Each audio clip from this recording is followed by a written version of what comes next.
Welcome to Geopolitical Horizon. Today I'm going to focus on the war between Israel and Hamas. So again, last week we saw a new war emerge between Israel and Hamas, as we have seen before. Rockets were fired from Hamas against Jerusalem, against Israeli cities, and Israel retaliated by the Israeli Defense Forces attacking Gaza. So the question is, where is this going to go? What is going to happen? And what are the consequences of this?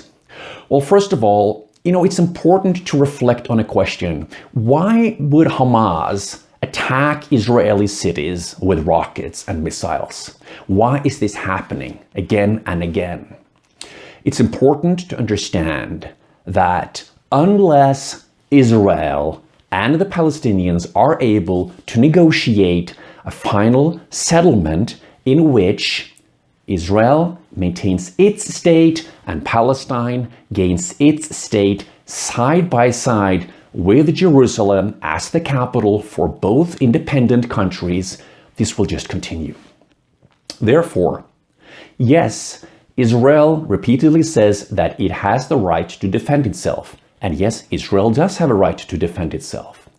But we must also understand the Palestinians have a right to have a state next to the Israeli state. And until the Israeli government is willing to enter into serious final status negotiations to reach a final status solution with the Palestinians, so the Palestinians can have their state and the Israelis can have their state next to each other, until that happens, this will just continue. The war between Hamas and Israel may go on for a few days, may go on for a few weeks, may even go on for a few months. We don't know. What we do know is that Prime Minister Netanyahu has said that the attacks against Gaza are going to continue. They are not done yet. That means Netanyahu wants to continue until what they think is the complete destruction of Hamas. So as he says, that Israel can live in peace and quiet. But to think that Israel can live in peace and quiet after what has happened now, even with violence from Israeli Jews against Israeli Arabs and from Israeli Arabs against Israeli Jews inside various cities across Israel, I think it's a little naive to think that you just can go on in peace and quiet. Now, the war now between Hamas and Israel may end, fairly soon. And therefore, Israel may think that, you can just go back to peace and quiet. But in reality, that's not going to happen. Because until Palestinians have their own state recognized by Israel and the United States and the rest of the world, until that happens, this situation where the potential of a new war emerging, any moment, that can happen. This is not good for Israel. This is not good for the Palestinians, and it certainly is not good for the Middle East as a region or the world. Now, the entire international community, except for the United States, really wants to have a resolution in the United Nations Security Council, but that's been blocked by the US government over the last, 10 days several times. That probably may happen again, remains to be seen. But what is important now is, first of all, for the situation to calm down as quickly as possible, and really they need to negotiate. The Israelis and Palestinians must negotiate as quickly as possible. Now, will that happen? Maybe not. I don't think that may necessarily happen. But for Israel to realize that it could live side by side by a Palestinian state in peace, I think that would be a long-term constructive strategic thinking. However, what we are seeing now internally in Israel is that maybe there isn't too much interest to go into final status negotiations with Palestinians to reach such a solution. Now, then we're just going to probably see this come again. This war will go on for a few days, maybe a few weeks, maybe even a few months, but probably not. I think probably we'll see a cessation of the fighting probably within the next weeks to, let's say, 4, 5, 6 weeks, probably maximum. And then we'll probably have, relative quiet for an extended period of time until we will see new hostilities emerge. That may happen a year from now, 2 years from now, 6, 7 years from now. It's hard to say. But the situation now is very serious. What is new now is that Palestinians, not only in Gaza and the West Bank, across Jerusalem, but across Lebanon and across neighboring countries, now really are coalescing. Now, Hamas has been declared a terrorist organization by the US, European Union, and a range of other countries. But we must understand that for many Palestinians, Hamas is not a terrorist organization. Hamas is a resistance movement. It's a resistance group now fighting for Palestinian rights, fighting for Palestinian dignity. And that's important to understand. Now, there are two sides. Israelis should live in peace and quiet, absolutely.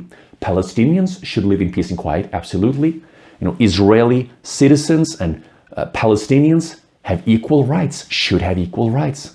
But in reality, they don't, because Israel, as a state, has all the functions and all the capabilities and powers, military powers, etc., of a state, and the Palestinians don't. In Gaza, approximately 2 million people live in extreme conditions, very tough situation. Now, with all these attacks against Gaza, these conditions are going to worsen. That's also important to understand. Therefore, by increasing and continuing the attacks on Gaza, that is not going to strengthen the security of Israel.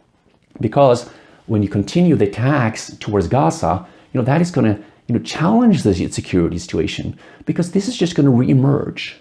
So the question here is, what should happen and what will happen? Most likely, again, we'll see this, these military attacks on both sides continue for some time until we will see a ceasefire. And then we probably will have relative calm for extended period of time, but then this may happen again. So there is no alternative to a two-state solution, as UN Secretary General Antonio Guterres said in an interview a few days ago. He said very clearly, the only way forward is a two-state solution where a Palestinian state and an Israeli state share Jerusalem as the capital. It's very clear.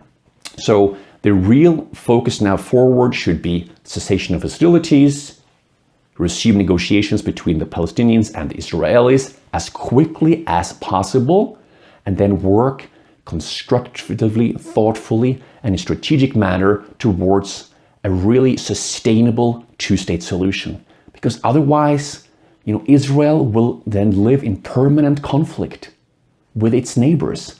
And that's reality. There have been various initiatives by various Arab countries. In recent days also, we have seen the Organization of Islamic Cooperation had an emergency meeting, and they came out with a clear statement. And across the Arab world, Turkey, Egypt, Saudi Arabia, Iran, and a range of countries are really now focusing on the cessation of hostilities as quickly as possible. And I think it's Israel and the Israeli government should really think in the long term. What does Israel want in the long term? And I think it would be in Israel's interest. It would be in Israel's interest to have peace with its neighbors, have stability in its neighborhood, in the region. And if Israel and the Palestinians could have final status negotiations and reach a two-state solution in which a Palestinian state was recognized, and for Israel to recognize a Palestinian state and a Palestinian state to recognize Israel, then we would no longer see a barrage of attacks from Hamas. Then we would see Hamas included in a Palestinian state. There would be a change and transformation on the ground. And that is important to understand as well. So we must think about the long-term interest. And I really hope for Israel's sake and for the Palestinians' sake that they are able to reach a cessation of hostilities and attacks as quickly as possible and resume final status negotiations because going forward, that is the only viable way.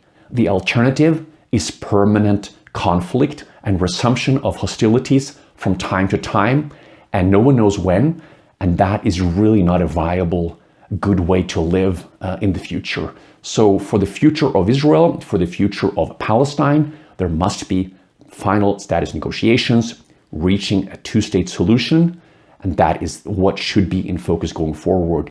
Otherwise, there will not be, really a stable region with increased investments. They will not see what could have been a very flourishing, thriving region with economies, with infrastructure development, with foreign investments that could have been possible if there was stability and recognition of Palestinian statehood alongside an Israeli state. So these are some thoughts going forward. Remains to be seen what happens. But thank you so much for joining Geopolitical Horizon. Please do remember to subscribe, and I will see you again.